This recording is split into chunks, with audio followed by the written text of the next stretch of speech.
जो इस पवित्र धरा पर पवित्र कथा का तत्व हम ग्रहण करें। आप और हम सुन रहे हैं।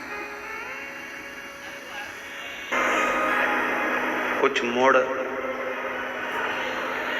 जिंदगी में ऐसे आ जाते हैं जिन मोड़ के बल पर संसार का मनुष्य उन्नति की सीढ़ी पर चले जाता, सफलता की ओर बढ़ जाता। जिंदगी में यदि मानव का देह मिला है और मनुष्य का शरीर मिला है, संघर्ष से पीछे मत हटिए, मेहनत से पीछे मत हटिए। एक ना एक दिन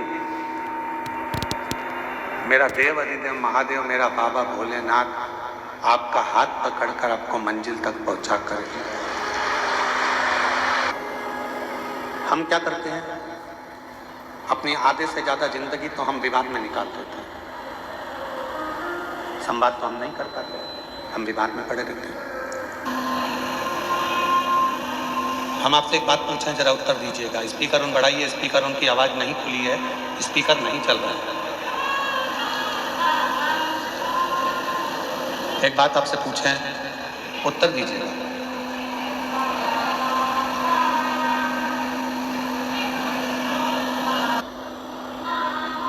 पांडव और कौरव दोनों में विवाद किस चीज के लिए था? कोई गाड़ी के लिए विवाद हुआ क्या? घोड़ों के लिए विवाद हुआ क्या? सोना चांदी के लिए विवाद हुआ क्या? कौरव और पांडवों में विवाद हुआ तो केवल जमीन के लिए विवाद हुआ, केवल जमीन। दोनों में बहुत विवाद छिड़ गया और केवल जमीन के लिए विवाद हुआ। अब हम आपसे पूछें, कौरव चले गए, पांडव चले गए, जमीन क्या उनके साथ गई? जम के तो बोलो। नहीं, कौरव गए, पांडव गए, पर जमीन उनके साथ नहीं गई। जमीन नहीं गई, जमीन वहीं की वहीं पड़ी हुई है, जमीन वहीं की वहीं है, जमीन कहीं नहीं गई, जमीन वहीं की वहीं रह गई। कौरव चले गए, पांडव चले गए, जमीन वहीं की वहीं पर छूट गई, वहीं छूट गई। कितना लड़े, कितना विवाद हुआ, पूरी की पूरी सेना चली गई, पूरा की पूरा कुल चले गया, पूरा की पूरा परिवार चले गया और जमीन वहीं की वहीं पड़ी गई। जमीन साथ लेके जाओगे? बोलो तो जम के नहीं ना। तो जहां जगह मिले, जैसी जगह मिले, जितनी देर बाबा का ये कथा मिल रहा है, 2 मिनट, 5 मिनट, आधा घंटा, 15 मिनट, 20 मिनट, 25 मिनट, जो मिल जाए, बाबा की उस कथा को दिल से सुनो। उस जीवन को श्रेष्ठ कैसे बने। मान लो बहुत बड़ा रोग हमारी जिंदगी में आ गया, बहुत बड़ी बीमारी हमारी जिंदगी में आ गई, डॉक्टर की दवाई भी ले रहे हो, इलाज भी करवा रहे हो, जांचें भी करवा रहे हो, सब कुछ कर रहे हो, सब कुछ। उसके बाद भी यदि आराम नहीं लग रहा, उसके बाद भी अगर हमको हमारे शरीर में आराम नहीं लग रहा, तो फिर हम क्या करें?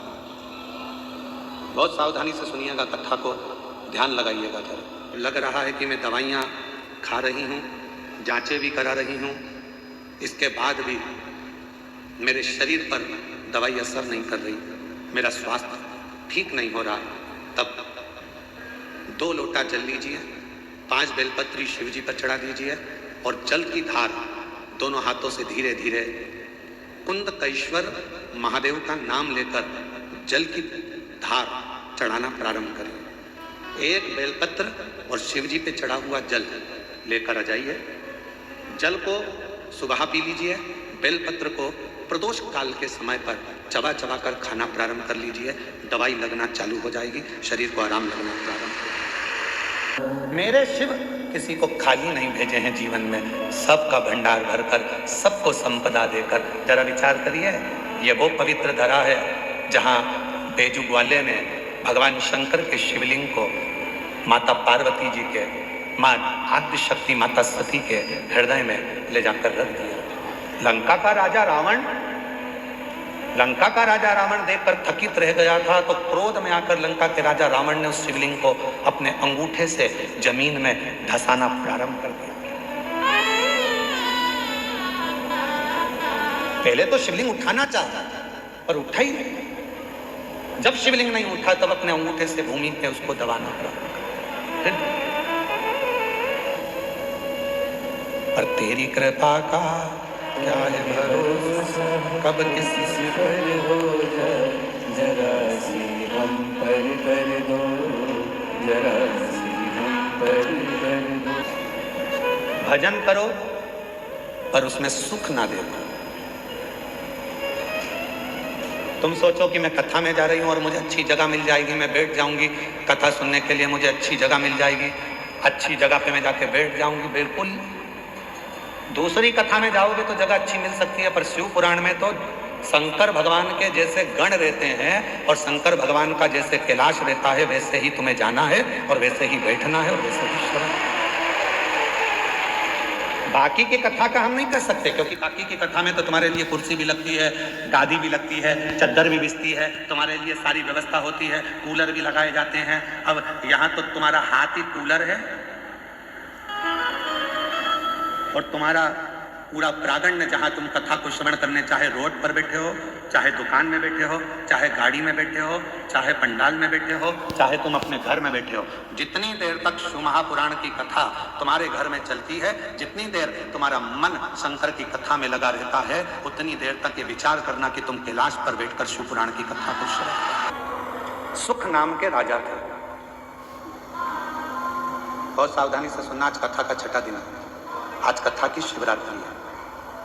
कल कथा पंडाल में सुबह 8 बजे से 11 बजे तक हो जाएगी, 1 बजे टीवी पर आएगी। एक सुख नाम के राजा थे, पांड्य देश में रहते थे। बहुत अच्छा वैभव था उनका, बहुत धन था उनके पास, कोई संपदा की कमी नहीं थी उनके पास, बहुत वैभव। धर्मपत्नी भी बहुत अच्छी थी,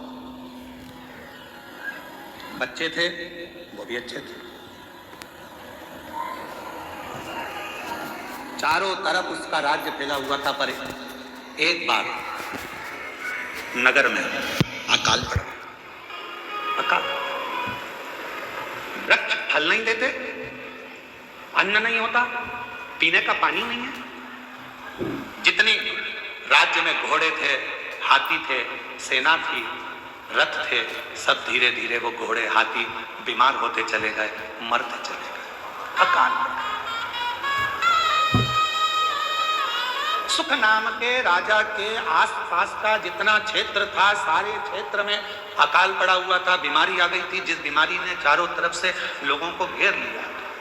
बीमारी। भारत का ऑलमोस्ट सारा सोना इंपोर्ट होता है।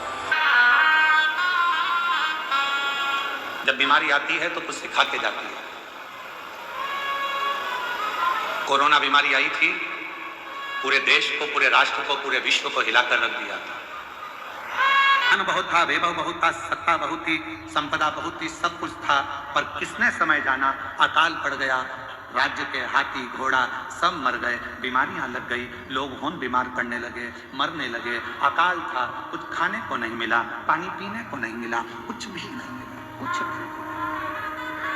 पास के राज्य के राजाओं को मालूम पड़ा कि पांड्य देश पर ये अकाल पड़ गया है, अच्छा मौका है, आक्रमण करो और आक्रमण करके इस राज्य पर अपना हक जता दो। आक्रमण। ध्यान देना थोड़ा सा, बहुत सावधानी का कथा है आज की, बहुत सावधानी। सुख के साथी हजारों हैं, जब दुख पड़ा तब। धन के साथी हजारों हैं, जब धन ही नहीं तो। श्री राम के संग हजारों सखा, वनवास हुआ तब। माता सीता के संग हजारों सखी, हरण हुआ तब। बावारी दुनिया, मतलब की दुनिया में किसी का, किसका कौन, किसी का। महाराज राजा सुख केवल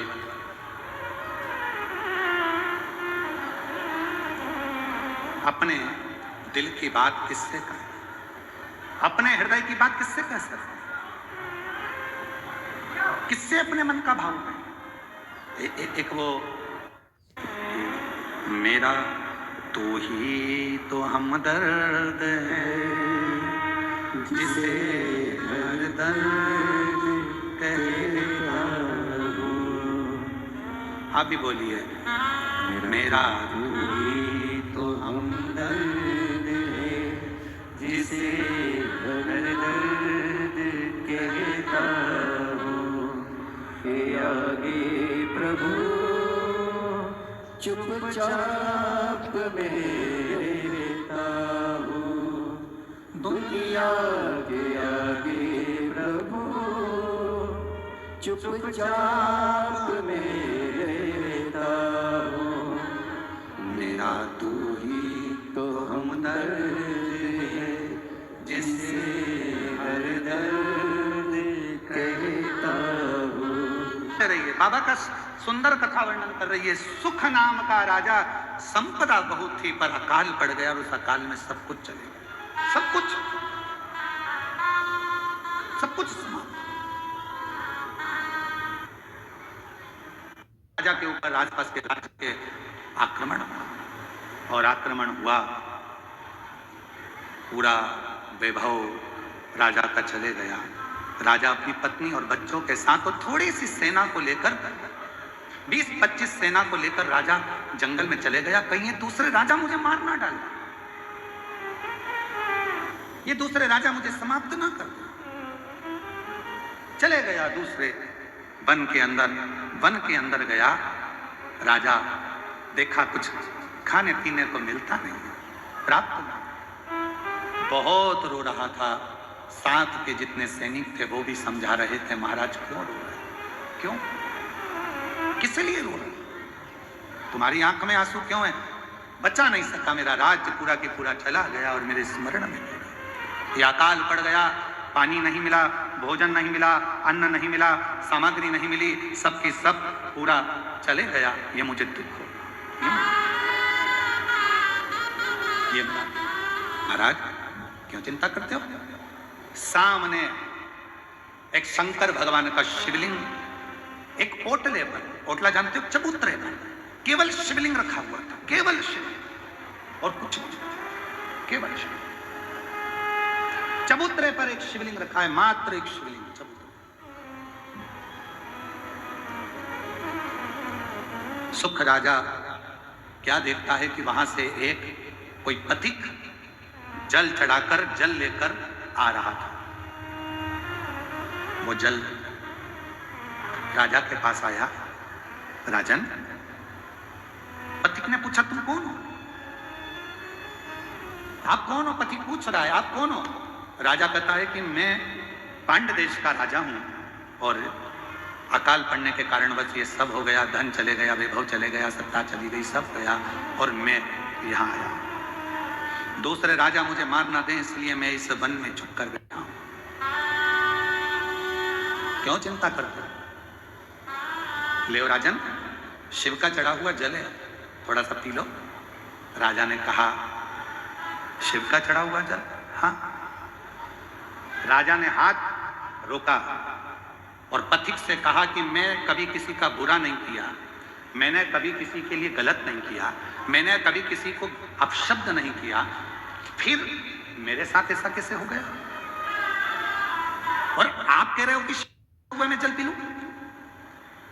राजा सुख कह रहे हैं कि मैं शंकर जी का चढ़ा हुआ, मैंने किसी को अपशब्द नहीं किया, मैंने ताने नहीं दिए, मैंने गाली नहीं दी, मैंने आड़ा टेढ़ा नहीं बोला, मैंने किसी का बुरा नहीं किया, मैंने किसी के लिए आड़ा टेढ़ा नहीं करा, फिर ये जल क्यों? मैंने तो बुरा नहीं किया, फिर मेरा बुरा कैसे हो गया? ये बुरा हुआ कैसे? पथिक ने कहा, महाराज ये आज का नहीं है, ये पूर्व का है, पूर्व का। महाराज तुमको लगता है कि ये आज का नहीं। महाराज ये पूर्व का, और हम पहले भी कहे, कोई पिछले जन्म के अच्छे कर्म मुझे बाबा तेरा साथ मिला, कोई पिछले जन्म के अच्छे कर्म मुझे बाबा तेरा साथ मिला, जहाँ सारी दुनिया झुकती है जहाँ सारी दुनिया झुकती है, मुझे वो आली दरबार मिला, दरबार मिला। कोई पिछले जन्म के अच्छे कर्म मुझे बाबा तेरा साथ मिला। कोई पिछले जन्म के अच्छे कर्म मुझे बाबा तेरा साथ मिला। कोई पिछला जन्म अच्छा होगा जो बाबा की इस पवित्र नगरी देवघर में शिव महापुराण की कथा श्रवण करने के लिए आप और हम बैठे हैं। पूर्व से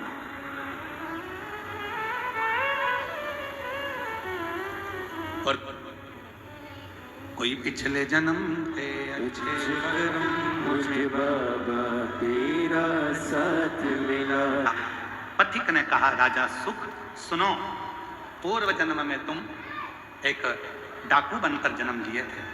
मारना, काटना, बेकार करना, कष्ट देना, सब करा, सब किया। लोगों का अन्न छुड़ा लिया, लोगों का वैभव छुड़ा लिया, इसलिए तुम्हारी सत्ता, तुम्हारा वैभव चले गए। राजा सुख ने कहा, यदि तुम कहते हो कि मैं पूर्व में डाकू था तो फिर इस जन्म में राजा कैसे बन गया? फिर इस जन्म में मुझे राजा का जन्म कैसे मिल गया? फिर इस जन्म में मेरे हाथी घोड़े कैसे हो गए? फिर इस जन्म में मेरी पत्नी बच्चे कैसे मिल गए? इस जन्म में मैंने सुख कैसे पा लिया? तब पथिक ने कहा, महाराज तुमने जिंदगी में एक काम करा कि तुम भले डाकू बने, एक बार तुम्हारे शरीर में रोग हो गया, रोग होने के कारण तुम वन में औषधि ढूंढने गए। औषधि ढूंढने के लिए जब गए तुम्हें प्यास लगी तो तुम्हारे पास में पानी नहीं था।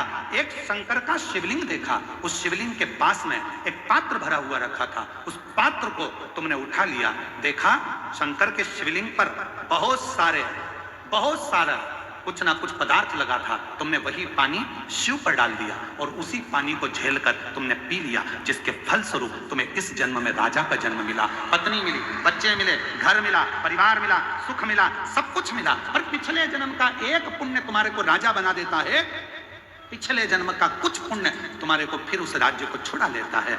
हाथ जोड़ लिए सुख ने, आप बताओ महाराज, आप आज्ञा दो, अब मुझे वो राज्य कैसे मिलेगा? तब पथिक ने कहा, उस राज्य को पाने का सबसे सुंदर तरीका है, शंकर के शिवलिंग के पास जाओ और शिव को फिर एक लोटा जल चढ़ाना प्रारंभ करो, वो सुख वापिस ले जाओ।